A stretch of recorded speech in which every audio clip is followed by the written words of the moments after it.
Police कहती है कि आप जा नहीं सकते, धारा 144 लगी है। भाई धारा 144 लगी है तो मुंह जवानी थोड़ी लगती है, कुछ कागज पे लिखत पढ़त हुई होगी, किसी ने तो जो कागज बनाया होगा, आदेश दिया होगा। महमूद भाई ने पूछा तो कहां धारा 144?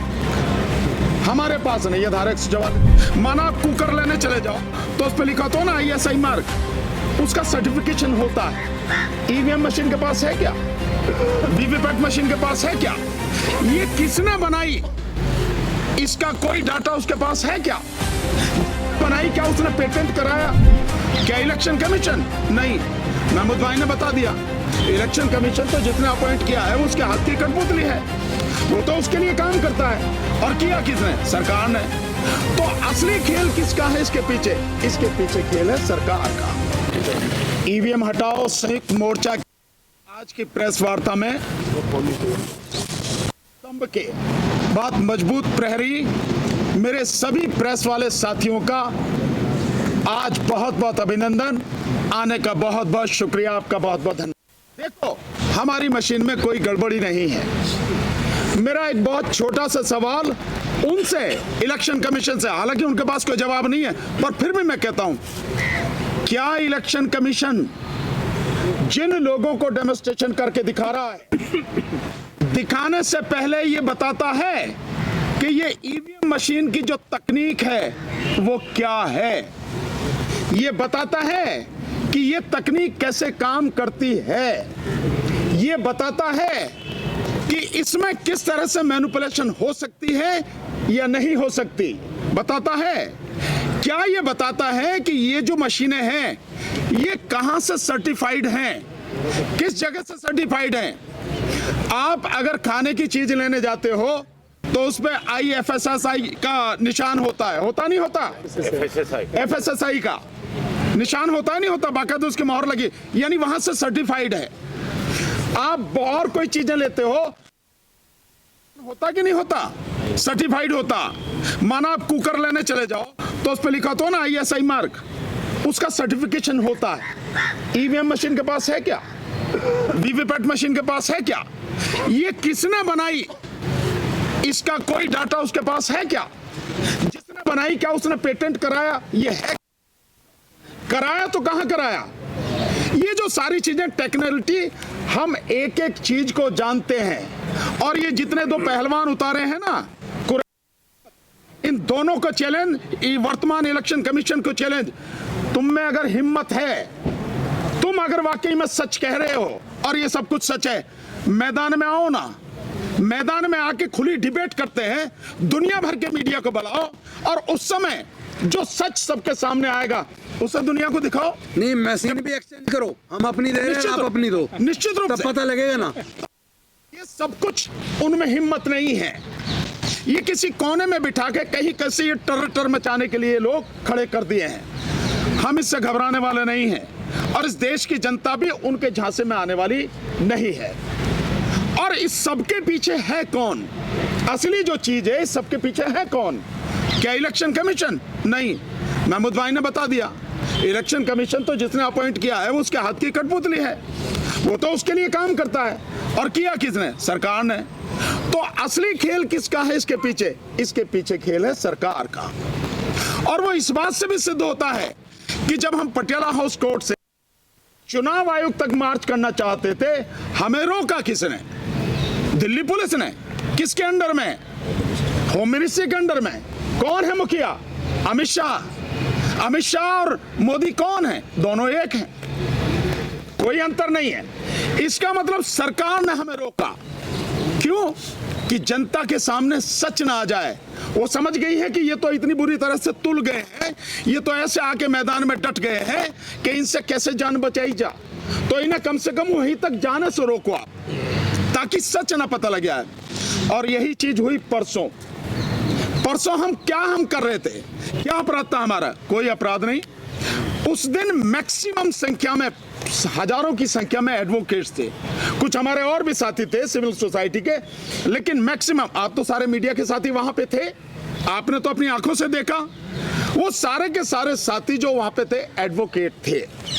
और हम माननीय सर्वोच्च न्यायालय के सामने जाना चाह रहे थे। क्यों जाना चाह रहे थे?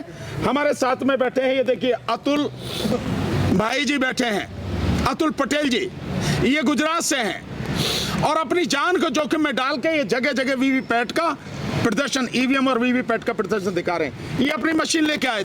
पुलिस कहती है कि आप जा नहीं सकते, धारा 144 लगी है। भाई धारा 144 लगी है तो मुंह जवानी थोड़ी लगती है, कुछ कागज पे लिखत पढ़त हुई होगी, किसी ने तो जो कागज बनाया होगा, आदेश दिया होगा। महमूद भाई ने पूछा तो कहां भैया धारा 144? हमारे पास नहीं है धारा 144। तो वैसे ही कह रहे हो भाई, तुम सरकारी आदमी हो, हम वकील हैं, कानून की बात कर रहे हो, हम कानून की बात कर रहे हैं, तो दिखाओ धारा 144।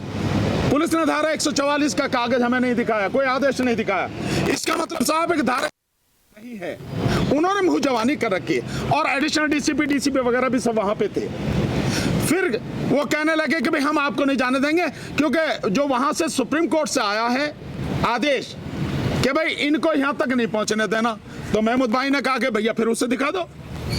जो तुम संविधान के तहत काम कर रहे हो, कानून के तहत काम कर रहे हो, हम कानून के लोग हैं, कानून दिखाओ ना हमें रोकने का।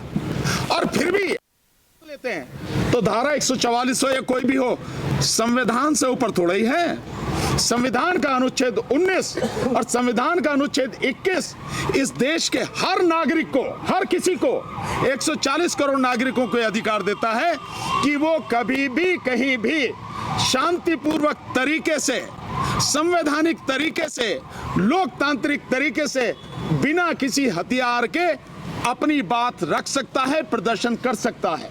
यह संविधान। तो धारा 144 संविधान के ऊपर थोड़ी है, संविधान ऊपर है। बावजूद उसके हम कानून के मानने वाले हैं। हमने किसी ने किसी भी तरह का कानून के विरुद्ध जाके काम करने की हालांकि था नहीं, फिर भी हमने उनकी बात मानी।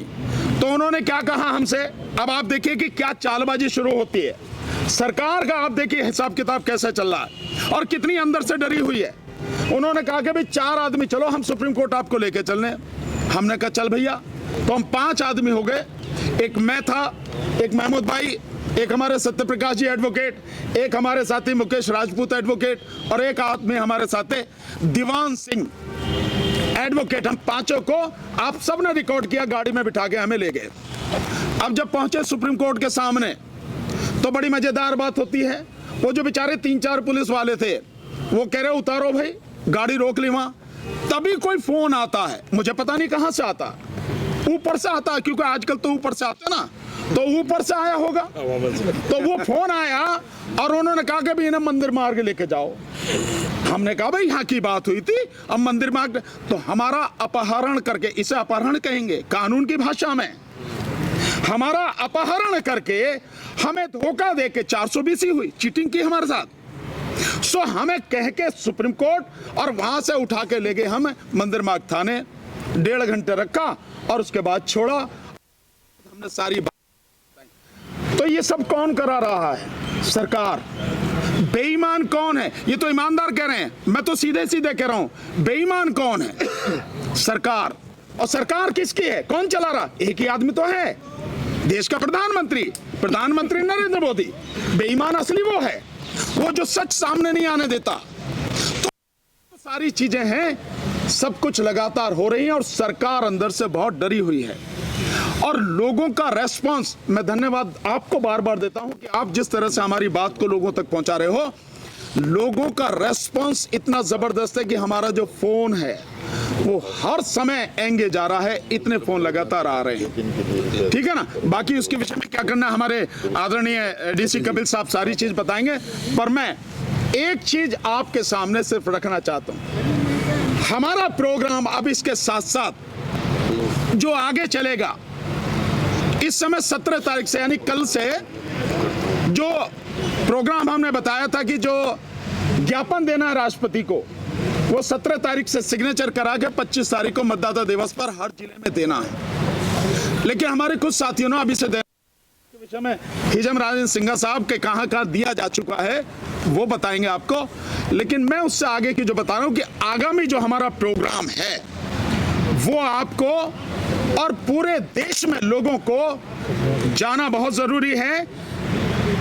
और इस बात को जितनी भी हमारी स्टेट की यूनिट है, इस भर में जिलों में और लोकसभाओं में हमारे देख रहे हैं, हमारे साथ जुड़ रहे हैं, ये उन सबसे हमारा निवेदन है कि वो तैयारी इसके हिसाब से करें जो आगामी प्रोग्राम हमारा होने वाला है।